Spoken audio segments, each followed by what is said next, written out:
বিসমিল্লাহির রহমানির রহিম। আসসালামু আলাইকুম প্রিয় বন্ধুরা। নবী করিম সাল্লাল্লাহু আলাইহি সাল্লামের আম্মা জান আমিনার পিতার নাম ছিল ওহাব। তিনি মদিনার অধিবাসী হলেও তিনি কুরাইশ বংশের লোক ছিলেন। যখন কুরাইশদের উপর বর্বর হামলা চালিয়েছিল তখন তার পূর্বপুরুষ পরিবার সহ মক্কা ছেড়ে মদিনায় গিয়ে বসবাস শুরু করেছিলেন। যাই হোক, ওহাবের স্ত্রী গর্ভবতী অবস্থায় স্বপ্নে দেখলেন এক দরবেশ এসে তাকে লক্ষ্য করে বলছে, হে ওহাব, তুমি বড় ভাগ্যবান। ভবিষ্যতে এমন এক মহাপুরুষ দুনিয়াতে আগমন করবেন যিনি হবেন বিশ্ব মানবগুলোর জন্য রহমত এবং মুক্তির দূত। সেই মহাপুরুষের গর্ভধারিণী হবে তোমার ওরসজাত কন্যা। তুমি তার নাম রাখবে আমেনা। তারপর যথাসময়ে তার ঘর আলো করে ফুটফুটে সুন্দর একটি কন্যা সন্তান আগমন করল। স্বপ্নের নির্দেশ অনুযায়ী তিনি তার নাম রাখলেন আমেনা। এর পূর্বে মক্কা এবং মদিনায় কারো কন্যার নাম আমেনা রাখা হয়নি। এই নামটি তখন সমগ্র আরবের মধ্যে সম্পূর্ণ নতুন নাম। ছোটকাল থেকে আমিনা অত্যন্ত শান্ত ছিল, মিষ্টভাষিণী এবং সত্যবাদী, যার কারণে বালিকা আমিনাকে সকলে খুব ভালোবাসত। আমিনা যখন 6 বছর থেকে 7 বছরের বালিকা, তখন একদিন তিনি এক বান্ধবীর বাড়িতে বেড়াতে যান। যাওয়ার পথে তিনি একটি স্বর্ণ মুদ্রা দেখতে পান। অতঃপর তিনি মুদ্রাটি হাতে নিয়ে চিন্তায় পড়ে গেলেন যে এই মুদ্রাটি হাতে নেওয়া ঠিক হয়নি।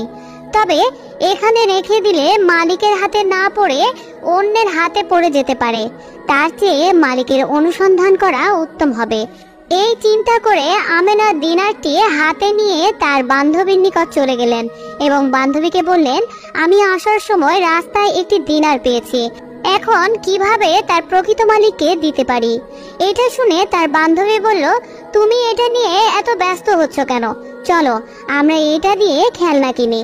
তখন আমেনা বললেন, আমি মুদ্রাটির মালিককে খুঁজে তাকেই ফিরিয়ে দেব। এই বলে তিনি বান্ধবীর কাছ থেকে বিদায় নিয়ে আগের রাস্তা ধরে হাঁটতে লাগলেন। অতঃপর যেই জায়গায় তিনি দিনারটি পেয়েছিলেন সেই জায়গায় গিয়ে দাঁড়িয়ে থাকলেন।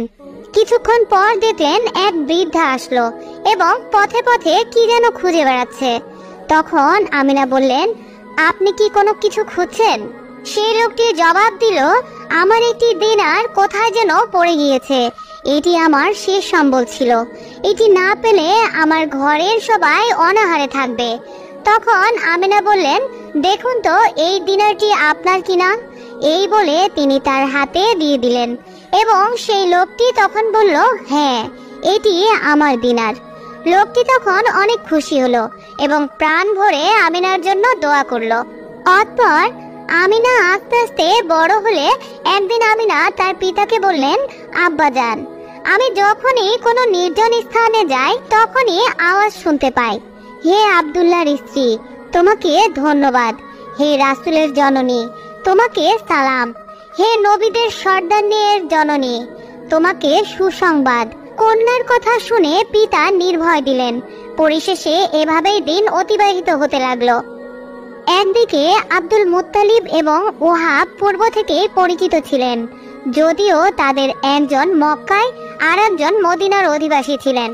একদিন ওহাব হজ করার উপলক্ষে মক্কায় গিয়ে আব্দুল মুত্তালিবের সাথে সাক্ষাৎ করলেন। বহুদিন পর দুই বন্ধুর সাক্ষাতে অনেক বিষয় নিয়ে আলোচনা হলো। তখন কথার ফাঁকে ওহাব বললেন, আমার কন্যা আমিনার জন্য একটি যোগ্য পাত্র পাওয়া যাচ্ছে না। বহু জায়গা থেকে বিয়ের প্রস্তাব আসছে, কিন্তু কোনোটাই আমার মন মতো হচ্ছে না।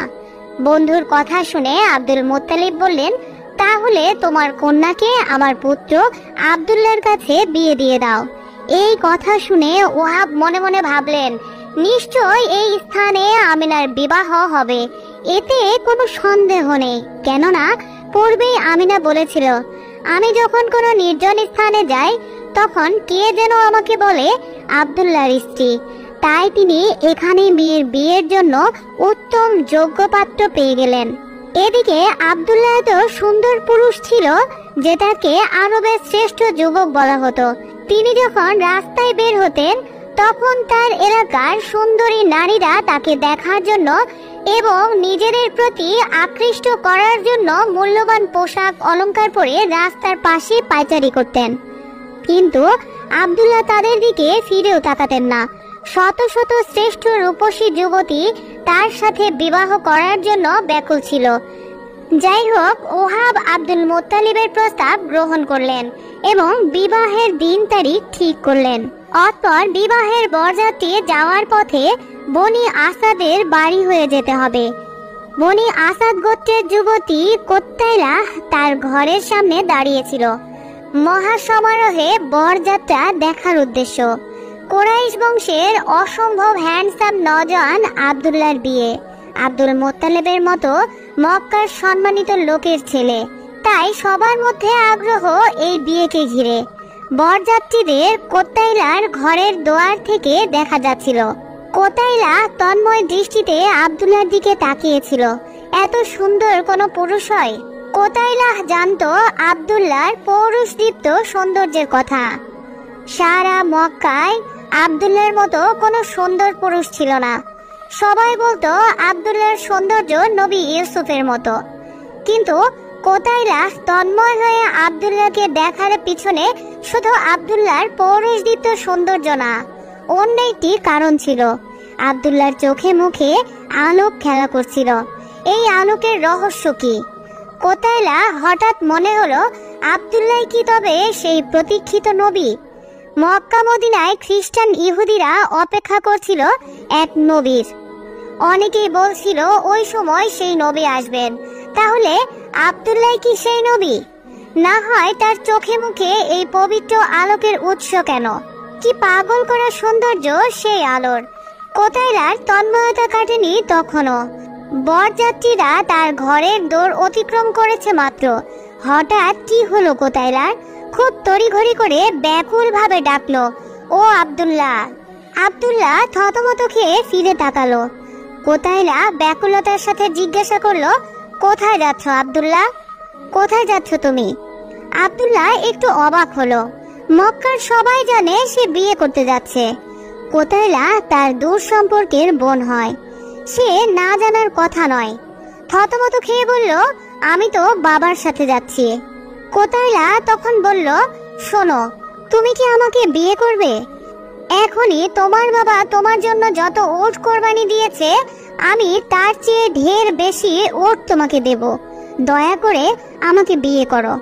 বিয়ে করবে আমাকে? কণ্ঠে তার অসম্ভব ব্যাকুলতা। তার হৃদয়ে সবটুকু আশা নিয়ে চোখে মুখে কেমন জানি উন্মত্ততা নিয়ে আব্দুল্লাহর উত্তরের জন্য অপেক্ষায় রইল। আব্দুল্লাহ খুব অবাক হলো, বলল, আমি তো আমার বাবার সাথে যাচ্ছি। তার ইচ্ছার বিরুদ্ধে আমি কিছুই করব না। বিয়ে হয়ে গেল আব্দুল্লাহর আমিনার সাথে। শ্বশুর বাড়িতে বেশ কয়েকদিন থাকলো আব্দুল্লাহ। বিয়ের কয়েকদিন পরে আব্দুল্লাহ তার শ্বশুর বাড়ি থেকে নিজের বাড়ি যাওয়ার জন্য রওনা হলেন। শ্বশুর বাড়ি থেকে নিজের বাড়ি যাওয়ার পথে আবার দেখা হলো কোত্তাইলার সাথে। কোত্তাইলা এবার প্রচন্ড ব্যাকুলতার সাথে আব্দুল্লাহর চোখে মুখে কি যেন খুঁজছিল। তার এই কাণ্ড দেখে আব্দুল্লাহ কোত্তাইলার সামনে থামলো। ভাবলো কোত্তাইলা নিশ্চয়ই কিছু বলবে, কিন্তু কোত্তাইলা তন্ময় হয়ে আব্দুল্লাহর চোখে মুখে শুধু তাকিয়ে থাকলো, কিছুই বলল না। অবাক হলো আব্দুল্লাহ, জিজ্ঞাসা করলো, কি সেদিনের মতো আজকে কিছু বলতে চাও না? কোত্তাইলা বলল, না, কিছুই বলার নেই। সেদিন তোমার চোখে মুখে যে অপরজাগতিক আলোক ছিল, সেই আলোক আজ আর নেই।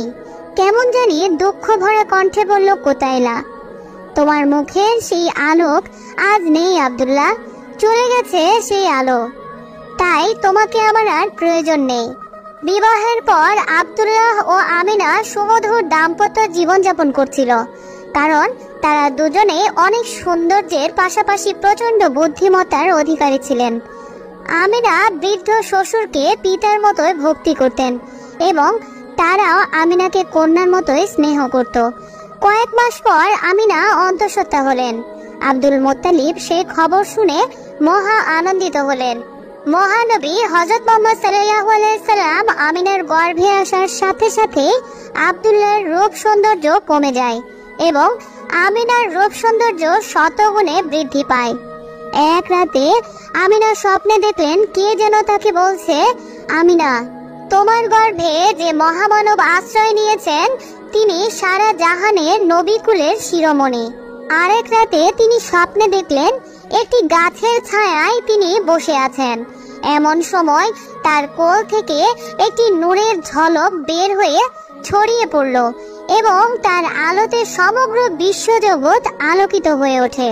মহানবী হযরত মুহাম্মদ সাল্লাল্লাহু আলাইহি ওয়াসাল্লাম গর্ভে থাকা অবস্থায় আমিনা যখন একাকী ঘরে শুয়ে থাকতেন তখন জাগ্রত অবস্থায় তিনি হঠাৎ আওয়াজ শুনতে পেতেন, হে জগতের শ্রেষ্ঠ জননী, হে মহানবীর জননী, আপনি সালাম গ্রহণ করুন। আরেকদিন তিনি দেখলেন এক বুজুর্গ পুরুষ তাকে বলছেন, আমিনা, তোমার গর্ভে যে সন্তান অবস্থান করছে তিনি হবেন রাসূলগণের সর্দার এবং সারা দুনিয়ার রহমত স্বরূপ।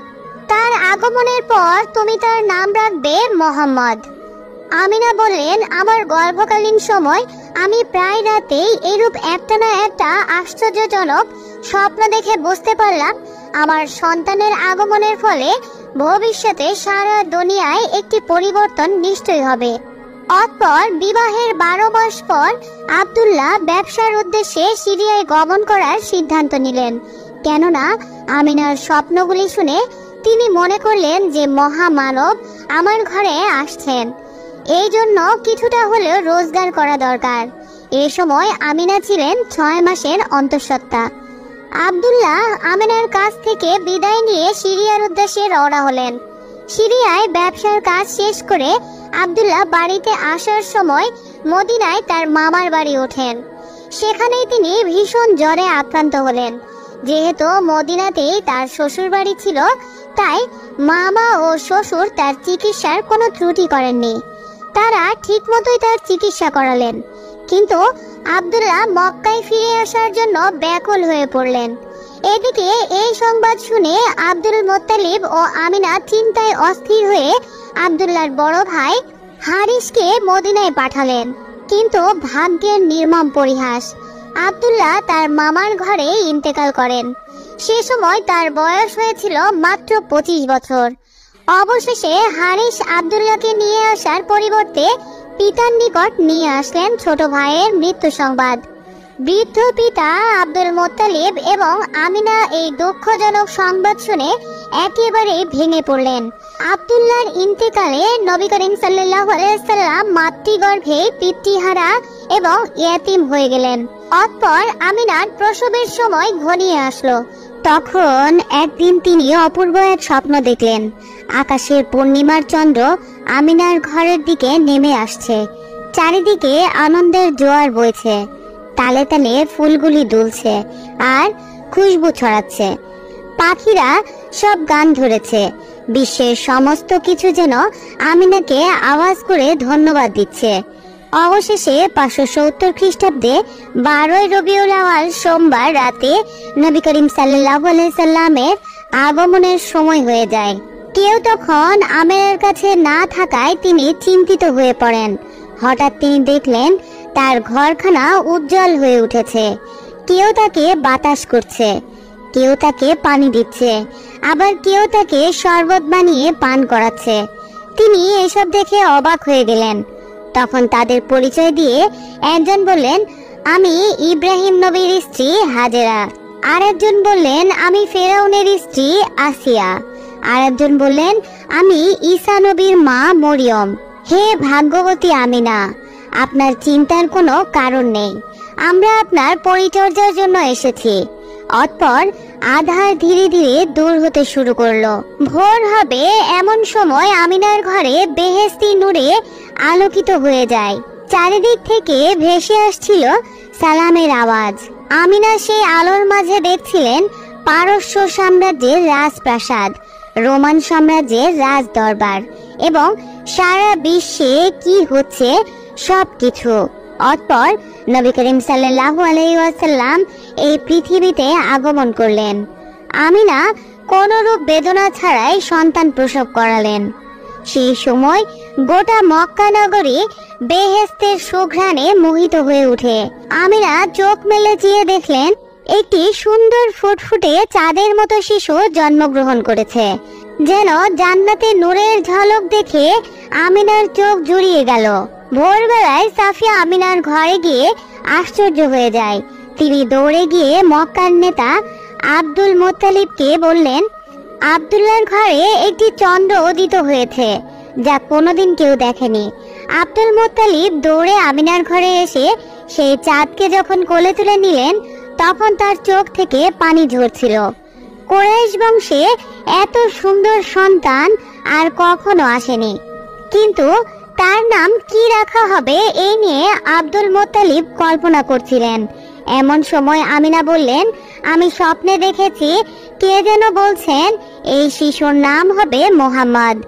তখন আব্দুল মুত্তালিব বাইরে গিয়ে কুরাইশ নেতাদের সামনে নামটি ঘোষণা করে দিলেন। এদিকে আবু লাহাবের দাসী সুয়াইবিয়া আবু লাহাবের কাছে দৌড়ে গিয়ে বললেন, সুসংবাদ এনেছি, আপনার ভাই আব্দুল্লাহর ঘরে চাঁদের মতো একটি পুত্র সন্তান হয়েছে। আবু লাহাব এই খুশির সংবাদ শুনে আনন্দে নিজের ডান হাতের শাহাদত আঙ্গুলি দিয়ে ইশারা করে দাসী সুয়াইবিয়াকে আজাদ করে দিলেন। সেই জন্য আল্লাহ তাআলা আবু লাহাবের কবরের আজাদ প্রতি সোমবার বন্ধ করে দেন এবং তার ডান হাতের শাহাদত আঙ্গুলি দিয়ে শরবতের ঝর্ণা বের করে দেন। আরবের নিয়ম অনুযায়ী সম্ভ্রান্ত পরিবারের লোকেরা নিজেদের সন্তানদের নিজেরা পালন করতেন না। গ্রাম অঞ্চলের অন্য কোনো নারীর দ্বারা দুধ পান করাতেন, যাতে শিশু গ্রামের নির্মল পরিবেশে বেড়ে ওঠে এবং বিশুদ্ধ আরবি ভাষা শিখতে পারে। কিন্তু নবী করিম সাল্লাল্লাহু আলাইহি ওয়াসাল্লাম এতিম হওয়ার কারণে কেউ দুধ পান করানোর জন্য নিতে চাচ্ছিল না, কারণ এতিম শিশুকে লালন পালন মা হালিমা দুধ পান করানোর দায়িত্ব নিলেন। এই শিশুকে নিয়ে তিনি উটের পিঠে আরোহণ করলেন। সঙ্গে সঙ্গে তার উটের শক্তি অধিক মাত্রায় বেড়ে গেল। ফলে যারা হালিমাকে পিছে ফেলে অনেক আগেই বাড়ির জন্য রওনা হয়েছিল, হালিমা তাদেরকেও পিছনে ফেলে সবার আগেই বাড়ি ফিরে গেলেন। বাড়িতে এসে তিনি দেখলেন দুর্বল প্রকৃতির গরুগুলো বলিষ্ঠ হয়ে গিয়েছে, ফলে পূর্বের চাইতে 4 গুণ বেশি দুধ দিচ্ছে। গাছগুলো বিনা বৃষ্টিতেই নতুন পাতা ফুলে ফুলে ভরে গেছে। ঘরের নিকট একটি পানির কূপ ছিল। বহু পূর্বেই তার পানি শুকিয়ে গিয়েছিল, কিন্তু সেই পুকুরটি হঠাৎ করে পানিতে ভরে গেল। শিশু নবী সাল্লাল্লাহু আলাইহি ওয়াসাল্লাম হালিমার একটি দুধ পান করতেন, দ্বিতীয় স্তনটি কখনোই মুখে নিতেন না, সেটি হালিমার শিশুপুত্রের জন্য রেখে দিতেন। নবী করিম সাল্লাল্লাহু আলাইহি সাল্লামের বয়স যখন 4 বছর, তখন একদিন দুধ ভাইয়ের সাথে মাঠে খেলতে গেলেন।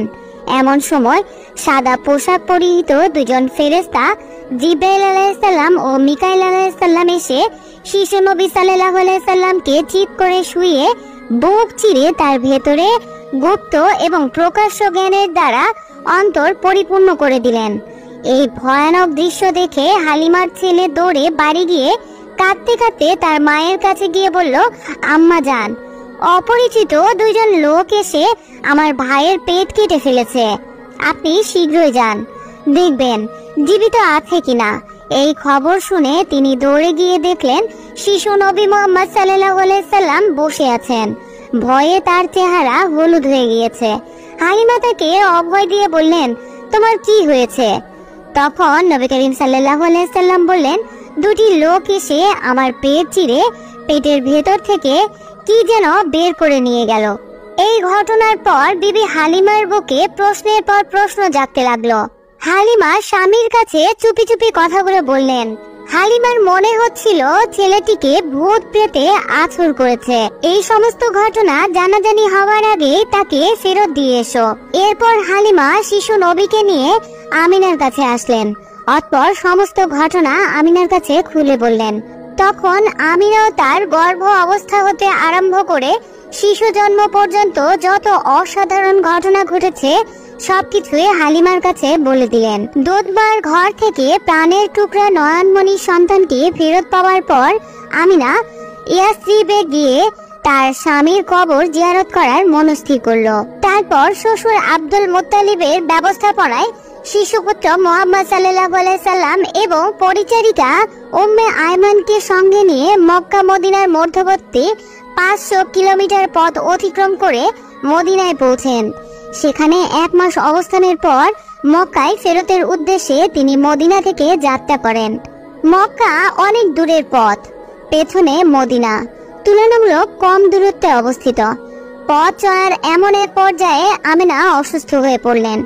ক্রমান্বয়ে বাড়তে থাকলো তার অসুখ। তারপর তিনি এতিম শিশু মুহাম্মদ সাল্লাল্লাহু আলাইহি সাল্লাম এবং আত্মীয় স্বজনকে শোকের সাগরে ভাসিয়ে আবওয়া নামক স্থানে মৃত্যুবরণ করেন। প্রিয় বন্ধুরা, ভিডিওটি ভালো লেগে থাকলে অবশ্যই কমেন্টে লিখুন আমিন। পরবর্তী ভিডিও দেখার আমন্ত্রণ জানিয়ে আজকের মতো এখানেই বিদায় নিচ্ছি। ভালো থাকবেন, সুস্থ থাকবেন এই প্রত্যাশায়। আল্লাহ হাফেজ।